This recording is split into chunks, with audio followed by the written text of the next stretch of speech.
I'm Saraha. I live in a quiet, upscale suburb of Chicago, working as a senior financial auditor where my entire life revolves around making sure numbers add up and balances are perfect. For 12 years, I thought my marriage to Mark was the one account in my life that would never face a deficit, but I was about to learn that he had been cooking the books of our relationship for a very long time. Before this story unfolds, I'd love to connect with you. Please let me know in the comments where you're watching from and what time it is in your corner of the world. It's amazing to see how far these stories can travel. My life has always been defined by precision. As a senior financial auditor, I don't just look at numbers, I look for the stories they tell, the hidden truths buried beneath layers of spreadsheets and receipts. I've spent my career catching corporate fraudsters who thought they were smarter than the system.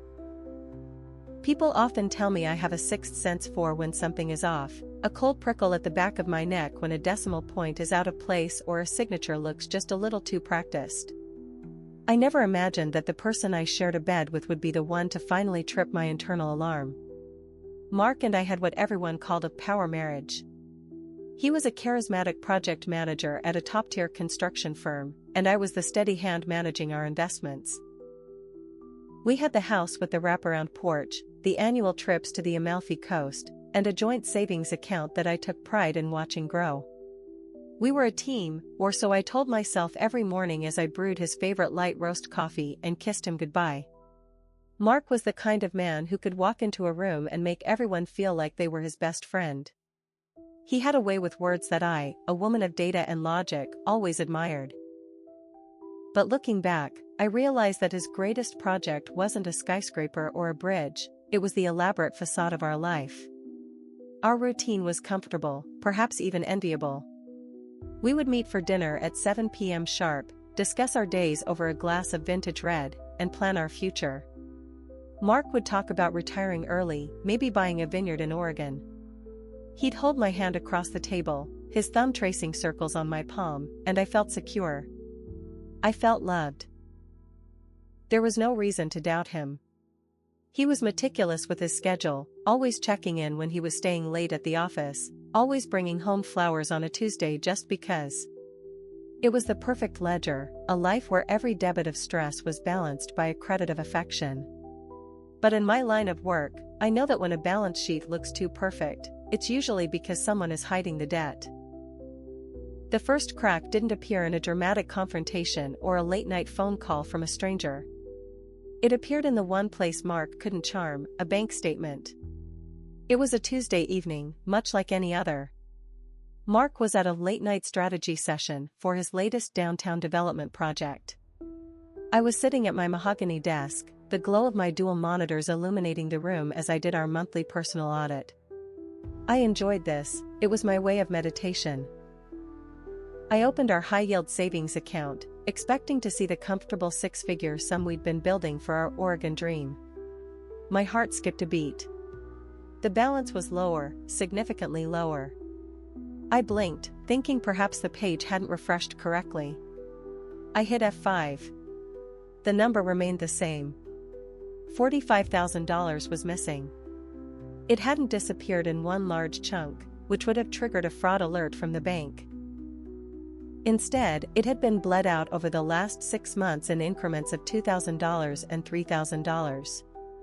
These weren't transfers to other accounts I recognized. They were cash withdrawals and payments to a third-party payment processor I didn't use. My professional brain immediately went into investigation mode, momentarily bypassing my wife brain. I pulled up the transaction history, my fingers flying across the keys. The withdrawals always happened on Thursdays. Thursdays were Mark's gym nights. As I scrolled through the digital trail, the cold prickle at the back of my neck returned with a vengeance. This wasn't a bank error. This was a deliberate, calculated siphoning of our shared future. I sat in the silence of our perfect home, the ticking of the grandfather clock in the hallway sounding like a countdown. I wasn't just looking at missing money, I was looking at the first piece of evidence that my husband was a stranger. I didn't confront Mark that night. Experience has taught me that if you confront a liar before you have the full picture, they will simply weave the existing evidence into a new, more elaborate lie. When Mark came home at 11:30 p.m., smelling of expensive cologne and sweat, the perfect, just came from the gym, scent, I acted as though I were asleep. I listened to him move through the house, the familiar sound of his keys hitting the bowl, the hum of the shower. For the first time in 10 years, those sounds didn't bring me peace. They felt like a threat. The next morning, I went to the office early. I didn't go to my usual floor. Instead, I called in a favor from a contact in the cybersecurity department. I needed to know where those third-party payments were going. By noon, I had a name, Elena Vance. I spent my lunch break doing what I do best, digging. Elena was 26, a freelance graphic designer with a social media presence that screamed subsidized luxury. Her Instagram was a gallery of high-end boutiques, 5-star hotel rooms, and dinners at restaurants I knew Mark loved. And there, buried in a post from 3 weeks ago, was a photo of her holding a glass of champagne. In the reflection of the window behind her, a man was visible. He was out of focus, but I would recognize the slope of those shoulders and the watch on that wrist anywhere. It was the Patek Philippe I had bought Mark for our 10th anniversary. The realization hit me like a physical blow. It wasn't just the money. He wasn't just gambling or making bad investments. He was funding a second life. He was using the money I had worked 60-hour weeks to save, money we had earmarked for our future family and our retirement, to buy jewelry and hotel stays for a woman who was barely out of college. The strategy sessions weren't about construction, they were about him constructing a world where I didn't exist. I felt a wave of nausea, followed by a searing, white-hot rage. But as an auditor, I knew that rage is useless without documentation. If I wanted to win this, I couldn't just leave. I had to dismantle him. I had to ensure that when the dust settled, he had nothing left, not the money, not the mistress, and certainly not the sterling reputation he valued above all else. Mark loved his image. He loved being the golden boy of the firm, the devoted husband, the pillar of the community. To destroy him, I would have to take that image and shatter it in front of everyone who mattered to him. I picked up the phone and dialed a number I hadn't called in years. "Chloe?" I said when she picked up. "It's Sarah. I need your professional services. And I need them to stay off the grid." Chloe had been my best friend in college before she went into private investigation. She was the best in the business at finding the things people buried deepest. "Sarah? Is everything okay?" she asked, her voice immediately sharpening. "No," I replied, looking at the printout of the bank statement on my desk. "The balance is off, Chloe. Way off. And I need you to help me find out exactly how much he owes me." Audit of a marriage. The following week was a masterclass in suppressed fury. Every time Mark kissed my cheek or asked how my day at the firm was, I felt a phantom ledger entry recording his hypocrisy. I continued to play the part of the doting wife, but my senior auditor brain was now operating on a 24/7 cycle. I wasn't just his wife anymore, I was his silent executioner. Chloe met me at a nondescript diner on the outskirts of the city. She slid a thick manila folder across the cracked laminate table. "It's worse than the bank statements, Sarah," she said, her voice low. "He isn't just spending your savings. He's been using his corporate expense account to fund their weekend getaways, labeling them as client consultations. He's embezzling from the firm, Sarah.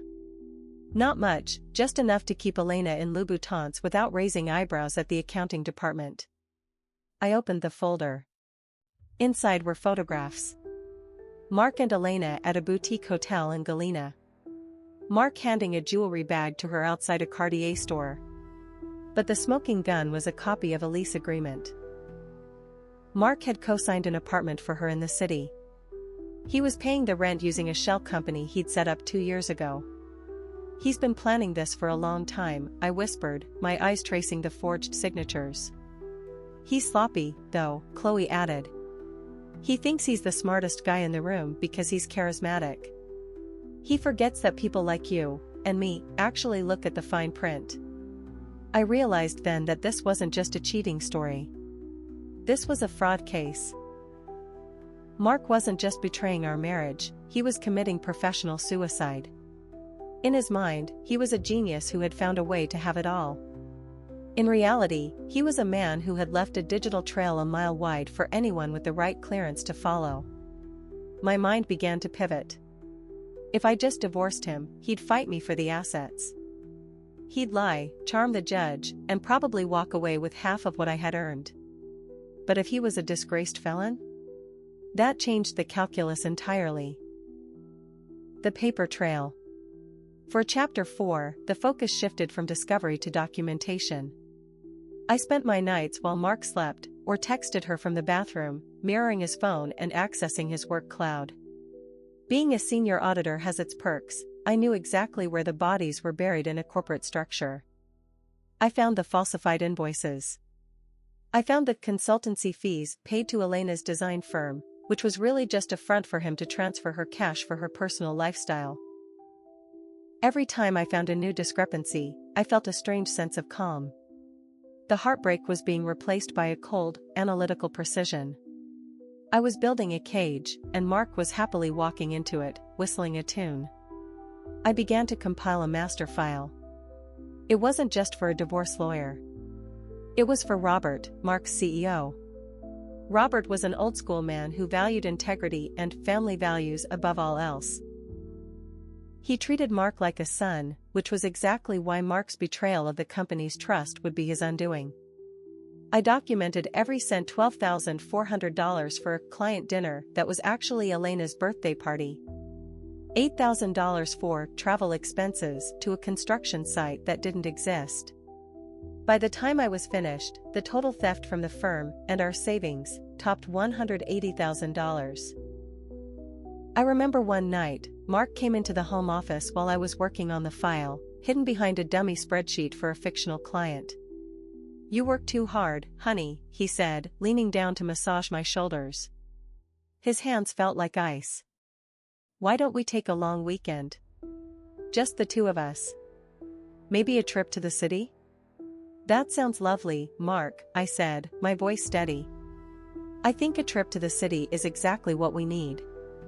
I knew exactly which city trip he had in mind. The one he'd already booked for Elena. He was trying to double-dip his schedule, likely planning to drop me off at a spa while he met with a contractor. The arrogance was breathtaking. It was the final push I needed. The plan was no longer just about exposure, it was about a total, scorched-earth evening that he would never recover from. The closing statement. The week leading up to the one night was the most difficult performance of my life.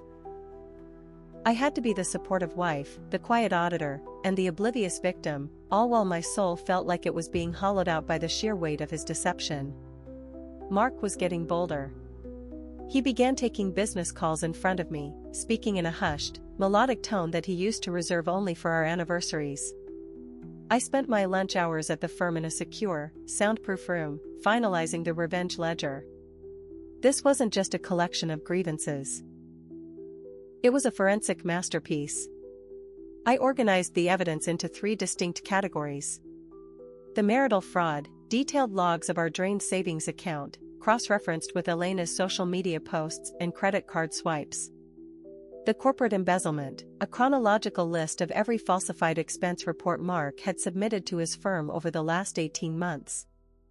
The shell game, documentation of the design firm front he used to launder money for Elena's rent and lifestyle. I knew that a simple confrontation in our living room wouldn't be enough. Mark was a talker. He would gaslight me, tell me I was seeing things that weren't there, or blame a midlife crisis. He would try to negotiate. To truly destroy him, I had to remove his ability to speak. I had to present the evidence in a forum where his charm held no currency. I found my opportunity in the annual Founders Gala. It was the construction firm's biggest night. A black-tie event where the city's elite, the board of directors, and all the major clients gathered to celebrate the year's successes. Mark was scheduled to receive the Project Manager of the Year award.